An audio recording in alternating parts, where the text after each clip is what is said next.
Info.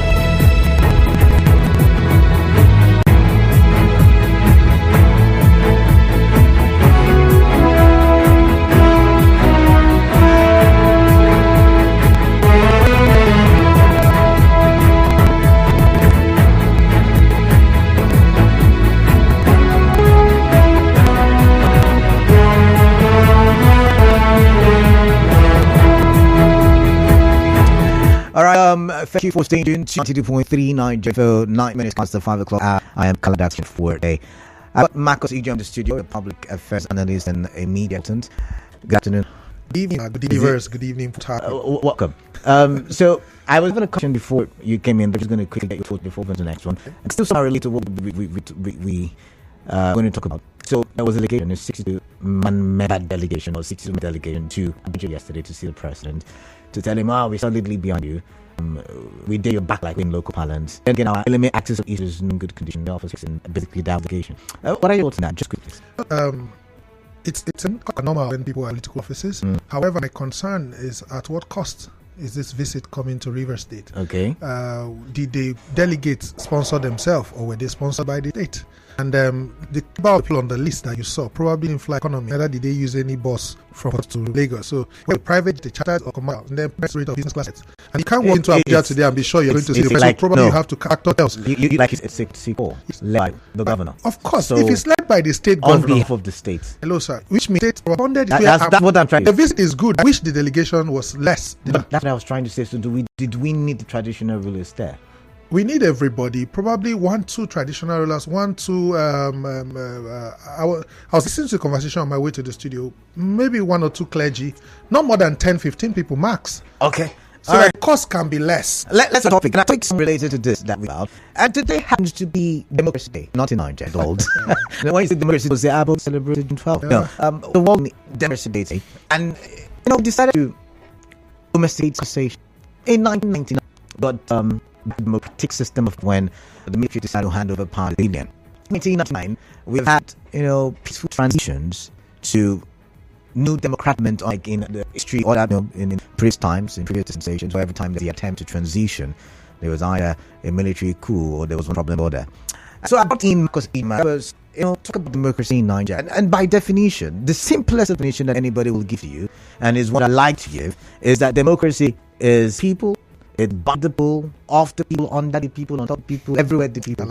But then it's basically people. Basically people. Yes. So it's government that is led by the people, represents people, the people. That's why I say everything people. But when we look at Nigeria, do we think the people have been carried along? And that's why we want to have this conversation, because we've talked about this in several regions. We've looked at it from the political scientist angle. We've looked at it from the philosopher angle. I beg your pardon. We've looked at it from the sociologist angle. But now let's look at it from government by the people, for the people, of the people, around the people, beneath all the country you can use. Marcus, what do you think? Democracy in Nigeria, what would you say? Well, democracy in Nigeria has come a long way. You've mentioned a few of them. I would have loved us to maybe go back to maybe 1960 to 1959. You could do 1966, and we had 1979 to 1983. And then the mix of the military leader, the ABB transition, I had everything but the military president. That was the first that nomenclature was being used, the military president, not the head of state. We were used to it. And then you now move down to 1990, which is the longest we've experienced. However, one of the few people who believe that Nigeria or Africa should internalize democracy. We'll get to that's the questions that lined up for you. But I'm kidding. Have we carried the people along? Because, there's a democracy in whether it's the parliamentary system of governance, whether it's the presidential, or whether it's federalism, whatever style. Of course, the people have always carried along, because those who run things in the democracy like we have, no ghost, okay. And it's not the same set of people. Okay, so even if you look at it from 1999 to date, we've had some. I remember recently there was a courtesy call of the president, but class of 19 girls. Okay, courtesy call. Yes, and you will see that half of those people are no longer politically active. Either they are too old, some are dead, and all of that. By in 1999, the major names that were in at the time, Tamasule, Abubakar Rimi, Awoni, Sonny Sonokongo, and Solomola, and the likes, Boyge, and the rest of them, Funshaw Williams, just name it. those names are longer here. Either they have been taken by time or by death or something.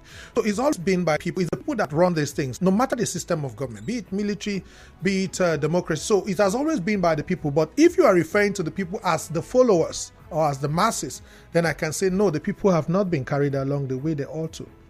So you're saying yes, not the masses. Yes, basically. yes. So what do you think the masses have not been carried along? Because in the military rule, like you've mentioned, human beings were the ones in government. It's still people in khaki. Yeah, people in khaki, yes. like Fela would say. Yeah.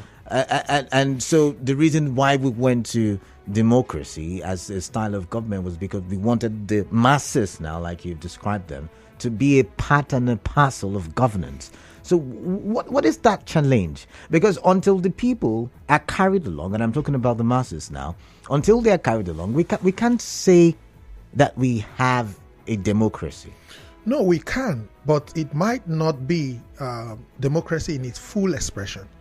Because whether the people are carried along as a democratic state, okay. One of it is periodic election, the other is freedom of information. Like in the military days, they will say, you have freedom of expression. It's what happens after you have expressed yourself. So after you have expressed yourself. Right. But if you take Nigeria since 1990, you realize that to a large extent, we have freedom of expression. Let me take you on this phrase you've called this some more. You mentioned freedom of expression. Yes, I agree with you. When we're not expressive, anybody who talked would have to go into exile, right? Yeah. Freedom of information. Do you think we have freedom of information like that? Compared to military? I'm not comparing, but don't you think the head of state will come out and tell you after singing the national anthem, how did they say it again? Fellow Nigerians. Fellow Nigerians, yes. Thank you. Fellow Nigerians. Don't you think they spoke more to the people than we have now? No. And of course, before you tackle that, elections, some Nigerians would not agree with you on that.